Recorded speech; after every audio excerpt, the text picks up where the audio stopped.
Hello, everybody, and we are back on the stage, and I am joined by a couple of good friends. Jason Enos. Hey, how you doing? And you way down there, sir. Please introduce yourself. Nick Pavlich. Excellent. And you guys are obviously from EA, and you brought a little G.I. Joe action. Is that right? That's right. We're on G.I. Joe: The Rise of Cobra, All right. the video game. 360. Yeah, actually all platforms. All platforms? Yeah, I mean everything except PC. Right. But you know, we got DS, all the next gen platforms. Yeah, you name it. Right on. Now, obviously, big movie coming out. Lots of big fans for G.I. Joe. Obviously, don't need to tell you. Let's go ahead and take a look at what you guys got going. Yep. So, I mean, first of all, you said it, you know, right on the nail. You know, G.I. Joe's got this long heritage, 45 years in the making. Brand new movie coming up, new toy line coming out from Hasbro, and our game, which we're actually going to release at the same time, like 3 days before the film comes out. Oh, cool. So fans can immediately just jump right into G.I. Joe. Does it follow the storyline of the movie? Well, you know, like a lot of movie games, you know, typically do this play the movie. If you've seen the movie, you know how the game ends. Right. Well, we always thought that that's kind of a cop-out, especially for gamers. You want new surprises. You want stuff you're not going to get in the game, in the movie. So we actually pick up where the movie ends.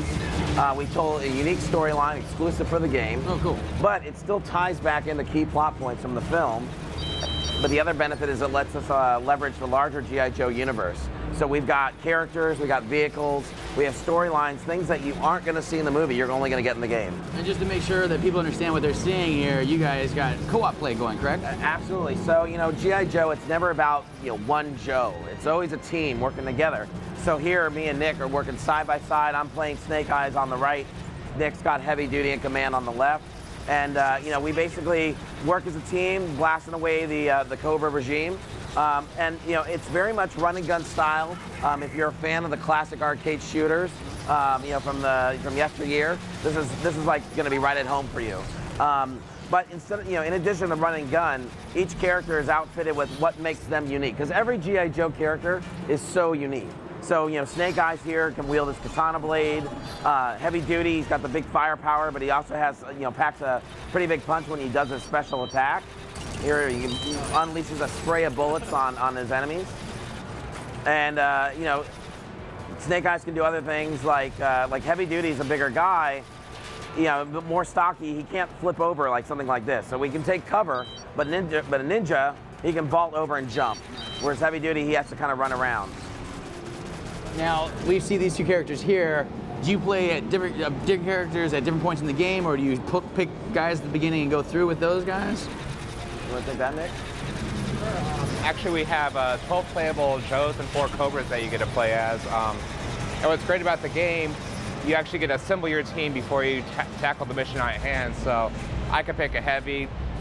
Jason could, you know, in this case, pick Snake Eyes. But what's great is mid-mission, you also get to change up the character selection. So we have these little swap chambers hidden throughout the level that we might want to go as both ninjas if we're going into an interior. So. What particular portion of the game are we seeing here? What we're starting right now is we're in the Arctic zone. So the movie takes place in many different environments: desert, jungle, Arctic. So, you know, we pick up on a lot of those same environments in the game. You know, right now we're on, the Joes are sent on a mission. We're actually looking for a satellite that the Cobras have been broadcasting some transmissions. And the goal here is to intercept that and try to actually decrypt some of that information so we can benefit the Joe team and figure out what are the Cobras up to. Now, as you guys progress through this game, as any run and gun shooting action game used to be in the yesteryear, you have some big bosses at some point you come up against? Yes, I mean, you can pretty much, you know, just like in classic, you know, old shooter fashion, you know, we have some really big boss fights. You know, you can expect to play against a lot of the main Cobra adversaries. You know, and, you know, the movie is all about the rise of Cobra. So it's, you know, it's sort of an origins film, explains who G.I. Joe is, who the Cobras are. But what's great about our game picking up where the movie ends is you really get to see what are Cobra really up to and how big of a threat they represent to the world.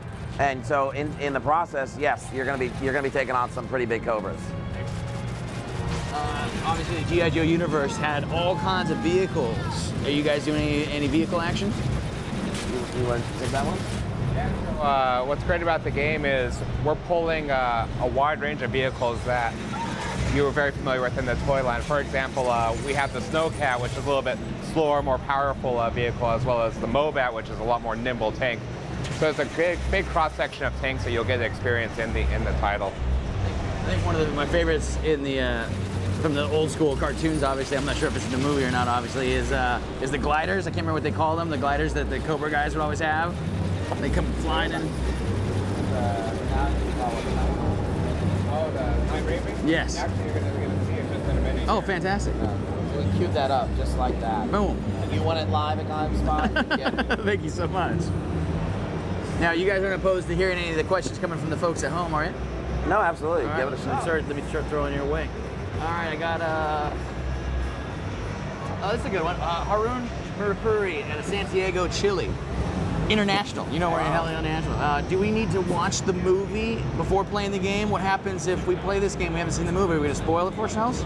You know, I think in a lot of other movie games, you would run into that situations. Like if I played the movie, well, do I really? Or if I play the game, do I really need to go see the movie now? Or oh, I saw the movie, I know how the game ends. So we really wanted to separate ourselves from that, do something different. You know, pick up from where the movie ends. So no, you can play this game, or you could go see the movie. Mutually exclusive. Totally doesn't spoil. Yeah, it doesn't. I mean, yeah. You play our game, you might hear a few things. You could be like, "Whoa, what happened?" Right. But then you're gonna wonder why it happened. You're gonna go see the movie to find that out. I gotcha. What are you guys working toward right now? Here we go. We're gonna Your big Cobra Gunship. Now, here's a good question from Joe Keeley out of Eli, England. He wants to know how many players. Looks like you guys got 2 on there. Is that the maximum you're looking at in terms of? At a time? Yeah. 2 players at a time. Even in single player mode, you're actually controlling both Joes, because once again, G.I. Joe is all about teamwork, working together to take down Cobra. This is definitely, offline, obviously, but what about online? You guys do any online co-op? when we started building the game, and we felt like co-op was such a natural fit for this type of game, very arcadey style. We really felt like the dynamic of sitting on the couch together and like saying, dude, hit the goddamn copter, will you? Like there was just some appeal about that, and you only get that sitting next to the other person. So we really focused in on an offline experience and really built it that way. However, for the DS, which we built a unique game for the DS platform, you can actually link up the 4 DSs together and do true Joe versus Cobra multiplayer. So. Dude, why are you dying? Yeah, exactly. That's what I'm talking about. In the Jason's earlier point, you can clearly see who the better player is of us both. It's definitely me on the right. Before I let you guys go, what are you guys doing anything with it beyond the single player campaign that we're looking at? And when I say single player, obviously I mean co-op campaign. In terms of any, like, are you gonna do DLC stuff, any online stuff at all? Well, what we've decided to do with the game is we were leveraging the whole universe, not just what's in the movie. So we really packed a lot of stuff in here for the fans. Mm-hmm. So you're gonna find vehicles in this game that were actually never actually created. They were blueprints from Hasbro. Oh, wow. Hasbro opened up their vaults for us. Oh, wow. Stuff that there's a new modern Hiss tank that never was made as a toy. We have it in the game. We have unlockable content like some of the classic PSAs from the 80s cartoon. Really? Oh, that's super cool. We have the file cards. Remember on the back of the toys, there was file cards? We have over 75 of those scattered throughout the world. So the completionist gamer is going to want to find all of them and then read up on all the characters. So we've got a lot of stuff packed inside, which I think helps give more replay value, more content for the gamer. Excellent. Yeah. Jason Enos, Thanks. thank you so much. Yeah, Thank you so much for playing. Appreciate it. We are going to be moving on right now in our E3 2009 Day 3 coverage. Right now we're going to be throwing it out the floor, taking a look at Silent Hill.